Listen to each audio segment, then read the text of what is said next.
ஆண்டவருக்கு மகிமை உண்டாவதாக. ஆசீர்வதிக்கப்பட்டதான நல்ல காலை நேரத்துக்காக கர்த்தருக்கு நன்றி சொல்கிறேன். நம்முடைய தேவன் நல்லவரும் நன்மை செய்கிற கர்த்தருமாய் இருக்கிறார். அவரால் கூடாத காரியம்.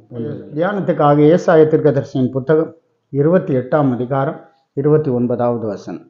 இதுவும் சேனைகளின் கர்த்தராலே உண்டாகிறது. அவர் ஆலோசனையில் ஆச்சரியமானவர், செயலில் மகத்துவமானவர். அவர் ஆலோசனையில் ஆச்சரியமானவர், செயலில் மகத்துவமானவர். இந்த தேவன் நல்லவராக இருக்கிறார், நம்மை கைவிடாதவராக இருக்கிறார். ஆலோசனை கர்த்தர்.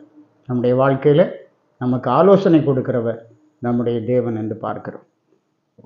எபேசியர் 1:12 வசனத்தில் விதமாய் வாசிக்கிறோம். தமது சித்தத்தின் ஆலோசனைக்கு தக்கதாக எல்லாவற்றையும் நடப்பிக்கிற அவருடைய தீர்மானத்தின்படியே நாங்கள் முன்குறிக்கப்பட்டு கிறிஸ்துவுக்குள் அவருடைய சுதந்திர ஆகும்படி தெரிந்து கொள்ளப்பட்டோம். தமது சித்தத்தின் ஆலோசனைக்கு தக்கதாக எல்லாவற்றையும் நடப்பிக்கிற அவருடைய தீர்மானம், அதன்படி நாங்கள் முன்குறிக்கப்பட்டோம், கிறிஸ்துவுக்குள் அவருடைய சுதந்திரமாகும்படி தெரிந்து கொள்ளப்பட்டோம். தேவன் நம்மை முன்குறித்து தெரிந்து கொண்டிருக்கிறார். அவர் ஆலோசனை கர்த்தர். யோபின் புத்தகத்தில் 15ஆம் அதிகாரம் 8ஆம் வசனத்திலே வாசிக்கிறோம். நீர் தேவனுடைய இரகசிய ஆலோசனை கேட்டு